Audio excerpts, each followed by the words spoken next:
అమ్మాయిల ప్రాణాలకు రక్షణ లేకుండా పోయింది.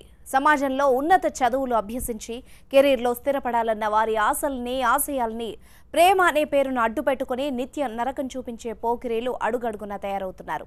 వేధింపులు అరాచకాలు తట్టుకొని ఆత్మవిశ్వాసం కూడగట్టుకొని ఎదురెదుతున్నప్పటికీ వారికి అవమానాలు ఆత్మక్షోభ తప్పడం లేదు.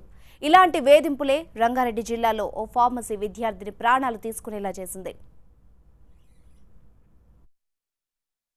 రంగారెడ్డి జిల్లా ఇబ్రహీంపట్నం మండలం పోల్కంపల్లిలో చెరుకూరి రుక్మిణి మృతి స్థానికంగా కలకలం రేపింది. రుక్మిణి హైదరాబాదులో బీ.ఫార్మసీ ఫస్ట్ ఇయర్ చదువుతోంది. అదే గ్రామానికి చెందిన పవన్ అనే యువకుడు రుక్మిణిని ప్రేమిస్తున్నానంటూ కొంతకాలంగా వెంటపడుతున్నాడు. తనకు ఇష్టం లేదని చెప్పినప్పటికీ వినిపించుకోకుండా వేధించసాగాడు. గురువారం సాయంత్రం రుక్మిణి కిరాణా షాపుకు వెళ్తుండగా పవన్ అడ్డగించాడు. తనను ప్రేమించాల్సిందే అంటూ వేధించాడు. ఈ విషయాన్ని తండ్రితో చెప్పుకోలేక నానమ్మ దృష్టికి తీసుకెళ్లింది. పవన్కు రుక్మిణి నానమ్మ వార్నింగ్ ఇచ్చి వదిలేసింది. అతడి వేధింపులు అంతటితో ఆగకపోగా మరింత పెరిగాయి.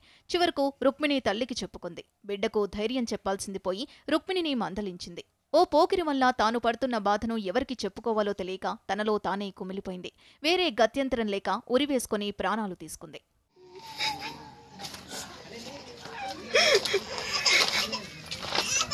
చేతికందొచ్చిన బిడ్డ అర్థాంతరంగా ప్రాణాలు తీసుకోవడంతో రుక్మిణి కుటుంబ సభ్యులు కన్నీటి పర్యంతమయ్యారు. ప్రేమ వేధింపులకు గురిచేసిన పవన్ను కఠినంగా శిక్షించాలని రుక్మిణి కుటుంబ సభ్యులతో పాటు గ్రామస్తులు డిమాండ్ చేశారు. నాకు చెప్తే నేను పోయినా ఎవరినంటావురా అంటే నేను ఆమె నన్నలేని వీళ్ళనన్నా వాళ్ళనన్నా అని చెప్తుండు. నువ్వు నన్నే అన్నావు అని ఏడ్చింది. ఇద్దరు పోయి అక్క జిల్లాలో ఏడుస్తుండ్రుగా. ఏడుస్తుంటే నేను పోయి ఇక తిడితే నన్ను కూడా ఆడ నా మీదకి లేచిండు. షాప్కి వస్తుంటే 5 రూపాయలు అన్నాడంట ఫస్ట్. అందులో పవన్ గాడు ఆడంటే 5 రూపాయలు అంటున్నావేంట్రా, ఏమైందిరా నీకు నన్ను అంటున్నావు అని గట్టిగా మాట్లాడేసరికి ఆ పెద్ద ముత్త నరేష్ గాడు ఎక్కువ మాట్లాడుతున్నావేమే అన్నాడు అంటాడు. నన్ను ఏ అంటావురా అని తిట్టేసి చచ్చింది.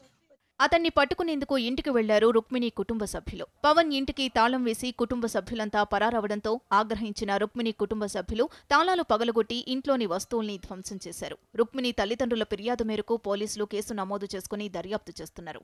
పవన్ కోసం వెతుకుతున్నారు.